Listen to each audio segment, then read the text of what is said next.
So hey guys, welcome back to the innocent success point. दोस्तों, आज की इस वीडियो में हम बात करने वाले हैं सुकन्या समृद्धि योजना 2025 के बारे में। जी हाँ दोस्तों, सुकन्या समृद्धि योजना के बारे में आप में से बहुत से लोगों ने सुना भी होगा और बहुत से घर के लोग अपने इसमें इस योजना का लाभ ले रहे होंगे। इस योजना में इन्वेस्टमेंट वगैरह जो कुछ मतलब इस योजना को अभी यूज में ला भी रहे होंगे। लेकिन जितने भी नए यूजर्स हैं, नए सब्सक्राइबर हैं मेरे, जिन लोगों को नहीं पता है कि सुकन्या समृद्धि योजना क्या है, कैसे इसका लाभ ले सकते हैं और सुकन्या समृद्धि योजना से अपनी बेटी को आप अपने भविष्य को भी सुरक्षित कर सकते हैं। दोस्तों, आपके घर में भी अगर बिटिया रानी है, कन्या ने जन्म लिया है, तो आप अपनी बिटिया के लिए सुकन्या समृद्धि योजना में जरूर उसके लिए उसके फ्यूचर को, भविष्य को सुरक्षित करवा सकते हैं। लेकिन वो कैसे करवा पाएंगे? क्योंकि दोस्तों, जब तक आपको पता ही नहीं होगा पूरी जानकारी क्या है, कैसे क्या कर पाएंगे, कौन-कौन से डॉक्यूमेंट्स की ज़रूरत पड़ेगी, साथ ही साथ क्या करवाना पड़ेगा, कैसे हम इसका लाभ ले सकते हैं, जब तक आपको ये सब कुछ नहीं पता होगा तब तक आप कुछ भी नहीं कर पाएँगे। तो मैं आपसे एक रिक्वेस्ट करूँगा कि आप लोग इस वीडियो को एंड तक ज़रूर देखें, जिससे कि आपको ये सब कुछ पूरी जानकारी मिल सके। और साथ ही साथ दोस्तों, आपसे एक छोटी-सी एक रिक्वेस्ट और है कि आप लोग मुझसे, आप लोगों को जो मैं वीडियो बनाता हूँ, ये आप लोगों की थोड़ी-सी मोटिवेशन अगर आप मुझे मिलता है तभी मैं बना पाता हूँ। मोटिवेशन इस वजह से मिल पाएगा अगर आप मेरी वीडियो को एक छोटी-सी लाइक कर दोगे और अगर चैनल पर नए हो तो सब्सक्राइब ज़रूर कर लेना, जिससे कि क्या है कि जितनी भी मैं नो नई वीडियो लेके आऊँगा वो सबका नोटिफ़िकेशन सबसे पहले आप तक पहुँच पाएगा। ठीक है? चलिए दोस्तों, बिना आपका टाइम वेस्ट किए वीडियो को स्टार्ट करते हैं और आपको बताते हैं इसके बारे में। तो उससे पहले वीडियो को लाइक नहीं किया तो वीडियो को एक लाइक ज़रूर कर दीजिएगा। चैनल पे अगर नए, चैनल को सब्सक्राइब करके बेल आइकन को प्रेस कर दीजिएगा, जिससे कि हमारी लेटेस्ट वीडियो का नोटिफ़िकेशन सबसे पहले आप तक पहुँच सके। चलिए दोस्तों, बिना आपका टाइम वेस्ट किए वीडियो को स्टार्ट करते हैं और आपको बताते हैं इसके बारे में, यानी सुकन्या समृद्धि योजना के बारे में। सबसे पहले तो हम जानेंगे सुकन्या समृद्धि योजना क्या है। ये 2024 लिखा आ रहा है क्योंकि मैं इसको थोड़ा-सा एडिट नहीं कर पाया हूँ। वैसे 2025 की खबर है एक तरीके से, 2025 में बना रहा हूँ, तो 2025 वालों को देख सकते हैं आप। ठीक है? 24-25 दोनों के लिए 24 तो निकल चुकी है, लेकिन अब 25 ही वालों के लिए है। दोस्तों, सुकन्या समृद्धि योजना बालिकाओं के लिए एक बचत योजना है, जिसे बेटी बचाओ बेटी पढ़ाओ अभियान के एक भाग के रूप में शुरू किया गया है। सुकन्या समृद्धि खाता आपकी बच्ची के उज्जवल भविष्य के लिए बनाया गया है। अगर आप अपनी बच्ची के भविष्य के लिए रुपए जोड़ना चाहते हैं, तो उनके लिए अच्छी सरकारी योजना है। सुकन्या समृद्धि योजना 8% तक की उच्च ब्याज दर और 80 सी के तहत कर लाभ प्रदान करती है।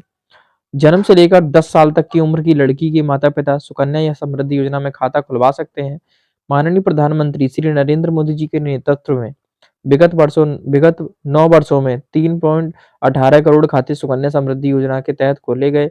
इस योजना में सालाना ₹250 से लेकर 1.5 लाख रुपए जमा कर सकते हैं। यानी आप कम से कम ₹250 और अधिकतम 1.5 लाख रुपए एक साल में जमा कर सकते हैं। यह योजना बच्ची की 21 साल होने तक चलती है, पर माता-पिता को रुपए जमा बच्ची की 15 साल के होने तक जमा करना होता है। सुकन्या समृद्धि योजना में हर 3 महीने में ब्याज दर तय होती है, यानी हर 3 महीने में इसकी ब्याज जो जितनी बनती है वो हर 3 महीने बाद आती है।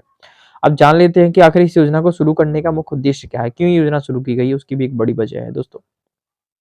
सुकन्या समृद्धि योजना का मुख्य उद्देश्य लड़की के माता-पिता को अपनी लड़की के भविष्य के लिए निवेश करने को प्रोत्साहित करता है, ताकि उन्हें अपनी बच्ची के भविष्य की चिंता ना रहे। सुकन्या समृद्धि योजना में निवेश करने पर जमा राशि पर ब्याज मिलता है और टैक्स बेनिफिट भी मिलता है। माता-पिता को 15 साल तक राशि जमा करनी होती है। ठीक है? सुकन्या समृद्धि के कुछ लाभ बता दूँ मैं आपको, बेनिफिट्स क्या-क्या हैं और विशेषताएँ यानी क्या-क्या हैं। ठीक है? आखिर इस योजना में ऐसा खास क्या है? चलिए जान लेते हैं। खाते में एक वित्तीय वर्ष में कम से कम आप न्यूनतम ₹250 और अधिकतम 1.5 लाख रुपए जमा किए जा सकते हैं। खाता कन्या के नाम से उसके किसी अभिभावक द्वारा खोला जा सकेगा, जिसने खाता खोलने की तारीख को 10 वर्ष की उम्र प्राप्त ना की हो। ठीक है? एक कन्या के नाम से केवल एक खाता खोला जा सकता है और खाता यह डाकघर अथवा अधिकृत बैंकों की शाखाओं में खोला जा सकता है। खाता धारक की उच्च शिक्षा में होने वाले खर्चों के लिए खाते से आहरण किया जा सकता है, यानी कि जैसे बच्ची अब हाई क्लास में जाके मतलब पढ़ना चाहती है ऊपर और पढ़ाई के लिए जैसे पैसे की जरूरत है, तो उस खाते से निकाला जा सकता है। कन्या की आयु 18 वर्ष होने के उपरांत उसके विवाह के लिए खाते का समय पूर्ण होने के पहले भी बंद किया जा सकता है। खाता पूरे देश में एक डाकघर या बैंक या दूसरे डाकघर या बैंक में ट्रांसफर किया जा सकता है।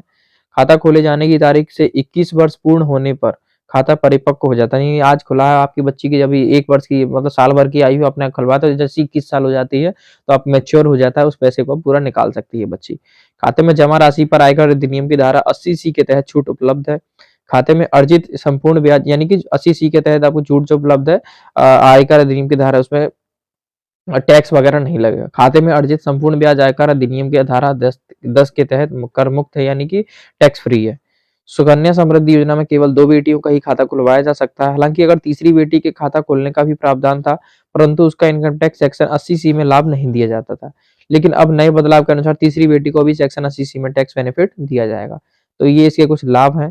अब बात कर लेते हैं कि सुकन्या समृद्धि योजना की पात्रता क्या है, यानी कौन-कौन से बच्चियों को इसमें लाभ मिल सकता है, किस कैसे मिलेगा, कौन-कौन से एलिजिबिलिटी क्राइटेरिया क्या है, ठीक है। आवेदक को भारत के नागरिक होना चाहिए। सुकन्या समृद्धि योजना जो मतलब माता-पिता में से जो कर रहे हैं, मतलब इस योजना में अप्लाई खाता खुलवा रहे हैं बच्चे के नाम से वो, तो वो इंडियन सिटीजन्स होने चाहिए, ठीक है।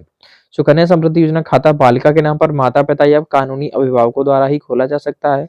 बालिका की आयु खाता खोलते समय 10 वर्ष से कम होनी चाहिए, यानी 10 वर्ष से ऊपर, यार 11 साल नहीं होने चाहिए, 10 वर्ष होनी चाहिए, 10 से कम होनी चाहिए। एक परिवार की केवल 2 बेटी के नाम पर ही अकाउंट खोले जा सकते हैं और इस योजना के अंतर्गत गोद ली गई बेटी के नाम पर भी सुकन्या समृद्धि अकाउंट खुलवा सकते हैं, ठीक है। उसके बाद इसमें डॉक्यूमेंट्स कौन-कौन से लगने वाले हैं, चलिए वो जान लेते हैं। इसमें डॉक्यूमेंट्स की बात कर लें तो इसमें पासपोर्ट साइज फोटो और आवेदिका का जन्म प्रमाण पत्र यानी बच्ची का, आवेदिका का आधार कार्ड, आवेदिका का निवास प्रमाण पत्र, आवेदिका के माता-पिता का पहचान पत्र, ड्राइविंग लाइसेंस, आधार कार्ड या फिर पैन कार्ड, ठीक है। आवेदिका के माता-पिता का मोबाइल नंबर, लड़की के माता-पिता या कानूनी अभिभावक के निवास का प्रमाण पत्र जैसे पासपोर्ट हो गया, ड्राइविंग लाइसेंस, बिजली, टेलीफोन बिल, मतदाता पहचान पत्र या फिर राशन कार्ड। अभिभावक का एक एफिडेविट, वो कब, जब जुड़वा या तिड़वा होने पर, यानी 3 बच्चे हैं या फिर जुड़वा है तब, ठीक है। उसके बाद अब बात कर लेते हैं कि अधिकृत बैंक कौन-कौन सी है। सुकन्या समृद्धि योजना कौन-कौन सी बैंकों में आप इसके लिंक हैं और कौन-कौन सी बैंकों में इसमें खाता खुलवा सकते हैं। अगर तो बता दूं मैं, सुकन्या समृद्धि योजना के अंतर्गत भारतीय रिजर्व बैंक आरबीआई द्वारा 28 अधिकृत बैंकों में से किसी भी बैंक में सुकन्या समृद्धि खाता खोल सकते हैं। उन 28 बैंकों में जो बैंकें हैं वो हैं कुछ इस तरीके से, इसमें सबसे पहले आती है भारतीय State Bank, SBI, Axis Bank, Punjab National Bank, Allahabad Bank, State Bank of Hyderabad, Punjab and Sindh Bank, Union Bank of India, Syndicate Bank, Corporation Bank, State Bank of Bikaner and Jaipur, Bank of Maharashtra, Bank of India, Bank of Baroda, Central Bank of India, ठीक है। उसके बाद Canara Bank, State Bank of Patiala, State Bank Travancore, IDBI Bank, ICICI Bank, State Bank of Mysore, Indian overseas bank, UCO bank, Indian bank, यानी ये कुल मिला के 28 bank हैं जिसमें आप खाते खुलवा सकते हैं। अब कैसे टैक्स कैसे बचा सकते हैं सुकन्या समृद्धि योजना में, वो भी जान लीजिए दोस्तों। सुकन्या समृद्धि योजना में 3 तरह से टैक्स में छूट मिलती है। पहली छूट इनकम टैक्स के सेक्शन 80 सी के तहत 1.5 लाख तक सालाना निवेश पर मिलती है। दूसरी छूट सुकन्या समृद्धि से मिलने वाले रिटर्न पर टैक्स नहीं लगता है, जो भी रिटर्न मिलेगा आपको उस पर टैक्स नहीं लगेगा। तीसरी छूट सुकन्या समृद्धि की मैच्योरिटी पर मिलने वाली रकम पर टैक्स नहीं लगता है, ठीक है। उसके बाद अब बात कर लेते हैं इसका फॉर्म कहाँ भरा जाता है, वो भी जान लेते हैं। सुकन्या समृद्धि योजना का आवेदन फॉर्म किसी भी पोस्ट ऑफिस में जाकर, भारतीय रिजर्व बैंक की वेबसाइट पर जाकर, पब्लिक सेक्टर बैंक जैसे एसबीआई, पीएनबी, बीओबी, ये सब सरकारी बैंक हैं, ठीक है, में जाकर, या फिर प्राइवेट क्षेत्र बैंकों के जैसे आईसीआई बैंक, एक्सिस बैंक और एचडीएफसी बैंक में जाकर ये वेबसाइट से डाउनलोड करके भरा जा सकता है। यानी कि बैंकों में लेकर फॉर्म ले सकते हैं या फिर इसको वेबसाइट से डाउनलोड भी कर सकते हैं, सुकन्या समृद्धि योजना की वेबसाइट से, ठीक है। उसके बाद बता दूं कि खाता कैसे खुलवा पाएंगे आप, तो खाता खुलवाने के लिए जो प्रोसेस है वो भी जान लेते हैं आप।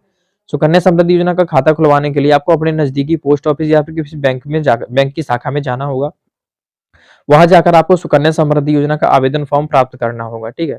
आवेदन फॉर्म यानी एप्लीकेशन फॉर्म प्राप्त लेने के बाद आपको फॉर्म में सभी पूछी गई सभी जानकारियों को ध्यानपूर्वक और भर देना, उसमें दर्ज करना है, और सभी जानकारी दर्ज करने के बाद आपको फॉर्म में मांगे गए डॉक्यूमेंट्स जो मैंने आपको स्टार्टिंग में बताया था वो सारे डॉक्यूमेंट्स आपके साथ इसके साथ अटैच कर देने हैं।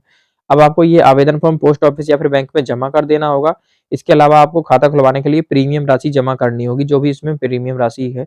इसके बाद अधिकारी द्वारा आवेदन की पावती दी जाएगी जिसे आपको अपने पास सुरक्षित रखना होगा, यानी रसीद, ठीक है। इस तरह से आप आसानी से सुकन्या समृद्धि योजना का खाता खुलवा सकते हैं। तो दोस्तों ये है प्रोसेस खाता खुलवाने का सुकन्या समृद्धि योजना में। तो आई होप आज की इस वीडियो के तहत आपको A to Z full detail video मिल गई होगी। मेरे हिसाब से तो मैंने बता दी है कि जो भी आपको जानकारी सुकन्या समृद्धि से छोटी सी लेकर बड़ी तक सब जानकारी मैं आपको दे चुका हूँ। फिर भी अगर आपका कोई भी एक डाउट रह गया है तो आप मुझसे कमेंट बॉक्स में पूछ सकते हैं, या फिर नीचे डीएम इंस्टा आईडी दे रखी है, वहाँ पे मैं एक्टिवेट रहता हूँ, ज्यादा एक्टिव रहता हूँ, तो वहाँ पे भी मुझसे आप पूछ सकते हो कमेंट मैसेज करके, ठीक है। फिलहाल दोस्तों आज की इस जानकारी में और सुकन्या समृद्धि योजना की जानकारी में बस इतना ही। अगर आपको ये वीडियो जानकारी थोड़ी सी भी नॉलेजेबल और हेल्पफुल लगी, वीडियो अगर अच्छी लगी हो तो दोस्तों वीडियो को एक लाइक जरूर कर दीजिएगा। चैनल पर करना है चैनल को सब्सक्राइब करके बेल आइकन को प्रेस कर दीजिएगा, जिससे कि आने वाली लेटेस्ट वीडियो नोटिफिकेशन सबसे पहले आप तक पहुंच सके। चलिए दोस्तों उसके बाद मिलते हैं आपसे किसी अगली वीडियो में, तब तक के लिए टेक केयर, गुड बाय, जय हिंद, वंदे मातरम।